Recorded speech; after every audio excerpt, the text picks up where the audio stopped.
ACC title game, and then we will see what the playoff holds. Almost certainly we will see Georgia as a member of the playoff. Let's go back to the touchdown. I told you it's George Kittle, like talent-wise, and this is his route. So you get Washington shallow cross. That's going to take away the inside linebacker. Now, Bowers, this is called F-post. You want to widen the defensive back. You created a little bit of a bigger window. Yep, that middle was open. Now, this is special, folks. The ability to split 4 or 5 guys against that defense and run away from them. That is a tradition. Brock Bowers, 2 catches, 91 yards, 1 touchdown. Georgia Tech team, 3 catches, 5 yards. Garbage. Catch and run. Beautiful design, but such great execution by the true freshman. And off to Dante Smith on first down. He cuts it back and spins for about 7.5, 8 yards. Close to 9 by the time Dan Jackson finally brings him down. It's almost like those guys in the secondary for Georgia Tech took the tight end angle, and all of a sudden the tight end became wide receiver speed. I was like, who's that guy? Yeah, you can almost see the cartoon bubbles coming out of their head like, oh no. Just imagine what the freshmen or the seniors in high school in California thought last year. This guy does not run like a tight end. I am in a bad spot here. And it was a vapor trail to the end zone. And a 24-0 lead is still Georgia Tech's just trying to cross the 50 for the first time on offense. Run it again with Smith. He's got a first down. See, this is where I would like to see Georgia Tech offensively. Let's play with tempo on first down. Let's get to the line of scrimmage and see if we can quick snap something and take a shot. You are not going to methodically drive the football down the field against this Georgia defense. It's 24-0. Let's be ultra aggressive. In that moment, to play with tempo, let's see if we can hurry to the line of scrimmage. Maybe you get 12 on field defensively, something where you can try and steal something from this defense.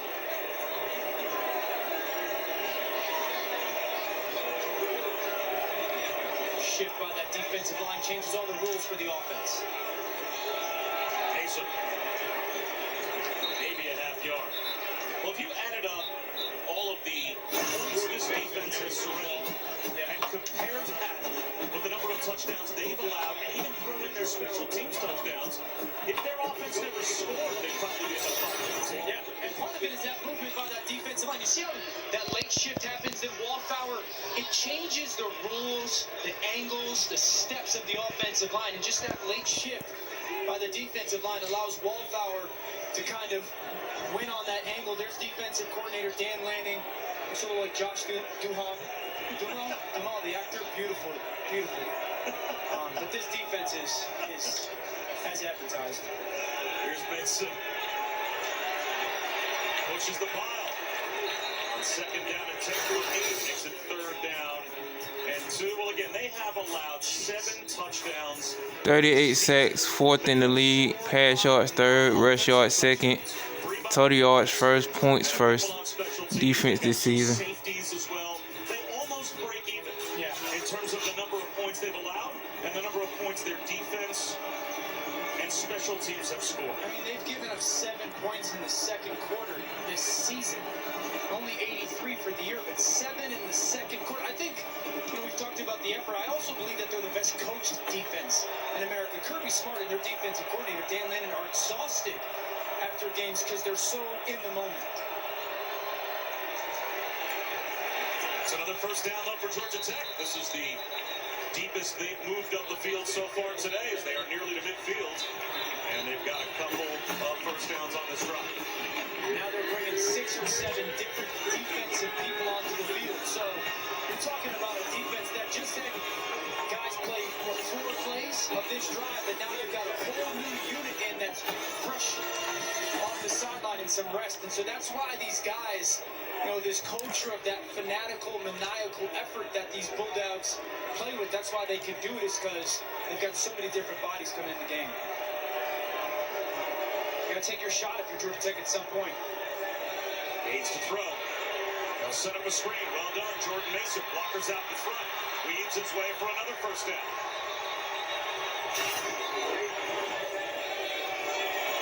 Just the ideal play call. Pressure from the left. You pull the screen into the blitz. That means less numbers in that defensive secondary. That's a good play call by Dave Putnam, the offensive coordinator for Georgia Tech. Just kind of timing that pressure. Right place, right time for this Yellow Jacket offense.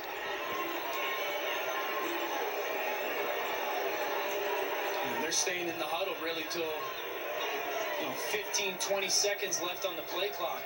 Just trying to wind it down as much as they can. Part of that is just trying to not allow Georgia to see what the picture of your offense is.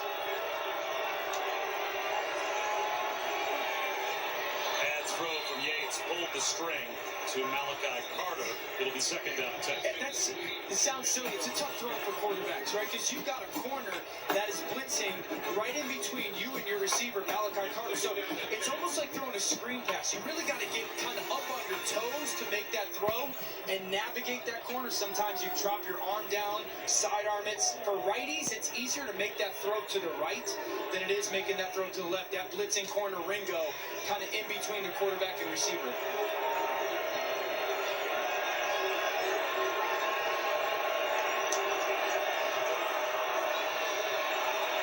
Smith brought down at the 37-yard line after a gain of 4, so it'll be another third down on this march for Georgia Tech. Scene came up to make the stop. Yeah, you're really thinking four-down territory right now.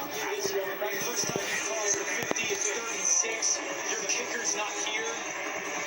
So if you're Georgia Tech offensively, and for Jordan Yates, you're thinking, I've got 2 downs for this. Anticipate man coverage. Ball's got to come out quickly. You got to be thinking some form of a pick, a rug, or a mesh. And they go again, not breaking this huddle until very late on the play clock. Jordan Mason to the right of Yates in the shotgun on third down. And they will let Mason run for it. And I think he's got it. Brought down right at the line to gain. The official on the far side seemed to step past the line to gain. Took a half step back. See where they mark the football. It looks like it's going to be good enough for a first down. But Georgia again in another pressure. Ran away from that pressure. Shut down those slanting defensive line and got what's out there. It's an impressive drive right now. I mentioned how difficult it is to methodically go down the field against this defense. And for the first part of this drive, that's exactly what the Yellow Jacket offense is doing. Yates gives one to Mason. This time he is corralled behind the line of scrimmage by Devontae Wyatt. It's that D-line movement, right? Bob kind of showed it a couple plays ago. That late stem, you want to hold your huddle, fine. We'll stem at the very last minute. Now watch White. He goes from outside to inside, right at that snap, and basically untouched by the right guard for Georgia Tech, Ryan Johnson. That late stem, that late movement is so difficult for offensive lines to deal with. That's how you counter. That killer bored as hell already. Like, I know my team ain't gonna win. If you're a Georgia Tech fan.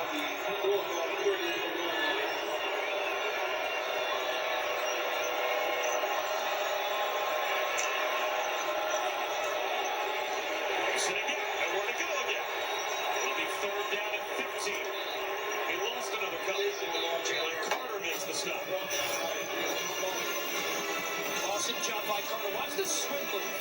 He's going to step down. The right arm comes over the top. Think that's athletic? How about the hands of the big fellas? Carter, the sophomore from Florida, just really done a good job of creating quarterback pressure this year. But there you saw the violence of the hands in that swim move. Check and see if Jameer Gibbs shaken up as well, because he has not been on the field quite some time for Georgia Tech. So their most dynamic offensive weapon not factoring in. Of course, Jordan Yates is the backup quarterback for Jeff Sims. He'll sprint out to the right on third down and long. In pursuit, slingshots one to the sideline. That's incomplete. Arian Kendrick all over Kalani Norris. So now you go for this on fourth down and a mile, almost compelled to try the field goal just to get points on the board. Although the field goal unit was trotting out there for a moment, now they're going to punt instead of trying a long field goal by Gavin Stewart. Stewart was about 7 or 8 yards out of the field looking over. They made the right choice. It's like their 6th putt of the game. And We got Lad McConkey, aka McConkey, back there for the punt return. Why are you going to sprint out and try and get an 8-yard completion? If you're planning on punting, throw a go ball. See if you can make a play or get past interference. Worst case, it gets intercepted. It's going to be same as a kind of coffin corner punt. Well, it looks like they may save this down to the 1-yard line. The officials now will say that the ball broke the plane. Even when Georgia Tech tried to do something right there, end up fucking it up.